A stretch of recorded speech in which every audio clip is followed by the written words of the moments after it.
बिस्मिल्लाहिर्रहमानिर्रहीम अल्लाहुम्मा सल्ली अला सय्यिदिना मुहम्मदिन व आलि मुहम्मद। मैं हूं मन्नान अशरफ और आप देख रहे हैं आपका अपना यूट्यूब फेसबुक चैनल।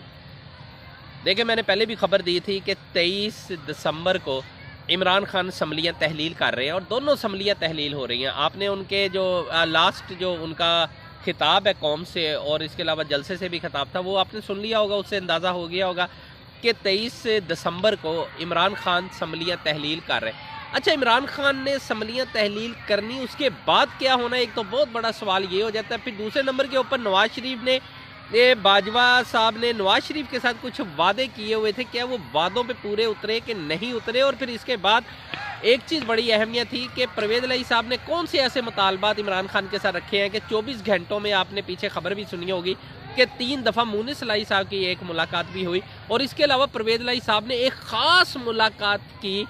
ये 1-2 रोज़ कबल 2-3 दिन मसलन पहले रात के टाइम ख़ास पिंडी में जाके किसी ताकतवर शख्सियत से मुलाकात की और उसके बाद आके उन्होंने क्या किया क्या नहीं, ये सारी आपको पोजीशन बताता हूँ। और सबसे पहले तो ये बताऊँ कि इमरान खान के पास अब कोई रास्ता नहीं है। असम्बलियाँ तहलील होंगी तो उनकी नेक्स्ट गेम स्टार्ट होगी, अगर असम्बलियाँ तहलील नहीं होती तो वो गेम स्टार्ट नहीं होती। परवेज़ इलाही साहब इस टाइम के ऊपर सियासत के लाड़े बन गए हैं और बड़े डाढ़े किस्म के लाड़े बन गए हैं। सबकी नज़रें परवेज़ इलाही साहब के ऊपर हैं। ये 7 दिन जो परवेज़ इलाही साहब को दिए, PDM को दिए, इस्टेब्लिशमेंट को दिए इमरान खान ने, असम्बली तहलील तो वो 17 तारीख को भी कर सकते हैं, लेकिन 23 तारीख तक उन्होंने टाइम ही इसलिए दिया कि जिसने खेलना है वो खेले, तुन के खेले। क्योंकि देखें, इमरान खान ने अपनी बारी चल ली, अपनी चाल चल ली है। अब उस चाल को किल करे ये आने वाले वक्त के अंदर पता चल जाएगा, इसलिए कि इस्टेब्लिशमेंट को भी टाइम दे दिया है, PDM को भी टाइम दे दिया कि जितनी गेम करनी है कर लो, जो करना है कर लो। और वैसे भी मंगल को कौमी असम्बली का इजलास जो है वो भी सदर पाकिस्तान ने तलब कर लिया। अब सदर पाकिस्तान के कहने जो कौमी असम्बली का इजलास है वो भी बड़ी अहमियत रखता है, इसलिए कि PTI के जितने भी मेंबर्स कौमी असम्बली हैं वो तमाम मुश्तरका तौर पे पार्लियामेंट में जाएंगे और जाके मुश्तरका तौर के ऊपर बारी बारी यानी कि अपना ऐलान कर देंगे कि जी हमने ये ऐलान किया है कि हमने इस्तीफे दे दिए। अच्छा, परवेज़ इलाही साहब जो है वो क्यों लाड़े बन गए? परवेज़ इलाही साहब इसलिए लाड़े बन गए हैं कि उन्होंने कुछ मुतालबा रखे थे। मैंने को पहले भी बताया कि चौधरी शुजात साहब उनके बेटे और चौधरी तारक जो है वो चौधरी तारक साहब जो है उनका तारक बशीर चीमा उनका पूरा नाम है, उनकी भी सीट एडजस्टमेंट के लिए, जिसके ऊपर इमरान खान ने अभी तक ऐसी कोई हामी नहीं भरी, लेकिन अंडरग्राउंड कुछ चीज़ें जो है तय हो गई हैं। परवेज़ इलाही ने 15 मरकज़ में और 20 सूबाई सिस्टम, ये जो पंजाब है इसके अंदर उन्होंने सीटें मांगी है कि हमारे साथ सीट एडजस्टमेंट कर लें ताकि हम बेहतर अंदाज से इस पर काम कर सकें। लेकिन इस टाइम तक ऐसी कोई पोजीशन अभी तक जो वाज़िया, कुछ चीज़ें तय हो गई हैं, कुछ इन दिनों के अंदर हो जाएंगी। लेकिन एक चीज़ और है, काफ लीग जो है ना चौधरी परवेज़ इलाही की मरहूने मिन्नत है, मतलब काफ लीग है ही चौधरी परवेज़ इलाही, उनके ऑनर ही चौधरी परवेज़ इलाही है।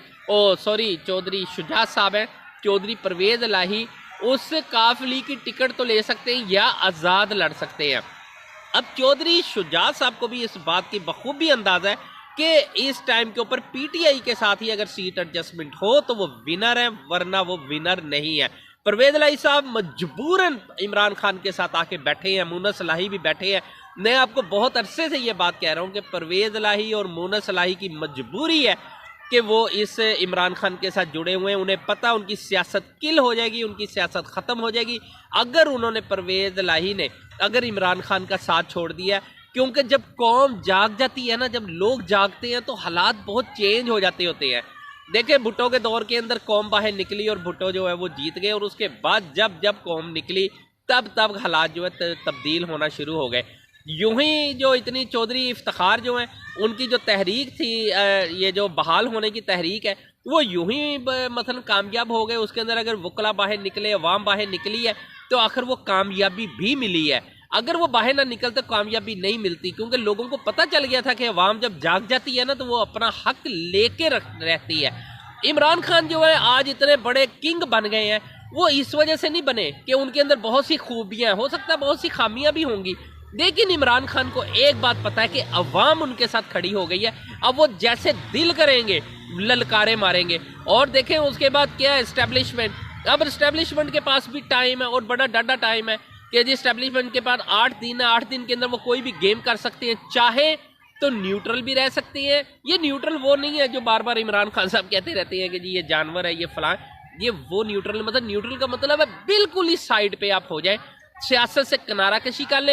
ये सियासतदानों का काम है, सियासतदान खुद आपस के मामलात को खुद हैंडल करेंगे, खुद लड़े, जो मर्जी करें, लेकिन उसके अंदर स्टैब्लिशमेंट अपना कोई किरदार अदा ना करे, ना किसी को इलेक्शन जिताने के लिए किरदार अदा करे, ना इलेक्शन हराने के लिए किरदार अदा करे। क्योंकि पाकिस्तान की तारीख है, बहुत खुली डुली तारीख है कि इसके अंदर स्टैब्लिशमेंट का बहुत अहम किरदार है, जिसके अंदर बाजवा साहब मान भी गए हुए थे अपनी लास्ट स्पीच के अंदर के वाकई स्टैब्लिशमेंट जो है वो हमेशा अपना किरदार सियासत में अदा करती रही है, लेकिन अब हम सियासत से दूर हो गए।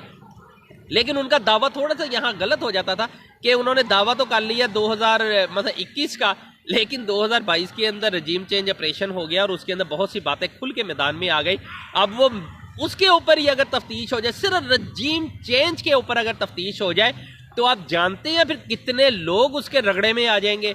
ये बंदे बिल्कुल सोच से बहुत ऊपर है, इसीलिए तो उसकी रजीम चेंज ऑपरेशन की एवं ही नहीं, इमरान खान साहब कहते थे कि जी रजीम चेंज जो हुआ है उसकी ही कमेटी बिठा ले, उसके ऊपर कोई जॉइंट एक्शन कमेटी बिठा के उसके ऊपर JIT बना दे, उसके ऊपर कोई ना कोई तफ्तीशी मरहला स्टार्ट कर दे, तो बहुत चीज़ें जो है क्लियर होकर मैदान में आ जाएंगी और अवाम को असल हकाइक से भी आगाही मिल जाएगी। लेकिन ये चीज़ें नहीं हो सकती, इसलिए कि उसमें बड़े बड़े लोगों के नाम आ जाएंगे, इसलिए वो चीज़ नहीं हुई।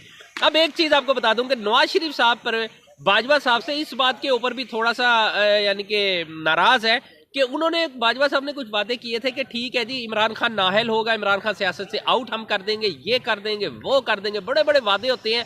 उन्हें पता था कि शायद मुझे एक्सटेंशन मिल जाए, लेकिन नवाज शरीफ साहब भी महागुरु हैं, सियासत के गुरु लोग हैं, तो वो जानते थे कि बाजवा साहब जो मर्जी वादे कर लें, लेकिन वो जो मर्जी कर लें, लेकिन अब उन्हें एक्सटेंशन नहीं देनी और नहीं मिली उन्हें एक्सटेंशन। हालांकि नवाज शरीफ चाहते तो एक्सटेंशन का कोई ना कोई सिस्टम बन सकता था, लेकिन नहीं बनाया, इसलिए उन्हें पता था कि बाजवा साहब से जितना काम लेना उतना ले लिया। लेकिन बाजवा साहब अब उनके किसी काम के नहीं। हाँ, लात चलते चलते ज़रूर है कि बाजवा साहब अगर चाहते तो नवाज शरीफ इमरान खान को नाअहल कर सकते, लेकिन कैसे मुमकिन था? अदालतें मौजूद है और चीज़ें मौजूद है, इलेक्शन कमीशन लाख यानी कि मुखालफ रहा है, हर पल इलेक्शन कमीशन ने अपनी कोशिश की है कि जी इमरान खान के खिलाफ जिस हद तक जाना है वो चले जाए, लेकिन उसके बावजूद वो इमरान खान से इतने बड़े लेवल के ऊपर खेल ही नहीं सके जिस लेवल के ऊपर शायद वो सोच रहे थे, क्योंकि अवाम बड़े ज़बरदस्त अंदाज से उनके साथ खड़ी है। जब तक अवाम इमरान खान के साथ खड़ी है ना, तो मुझे नहीं लगता कि इमरान खान को कोई हरा दे।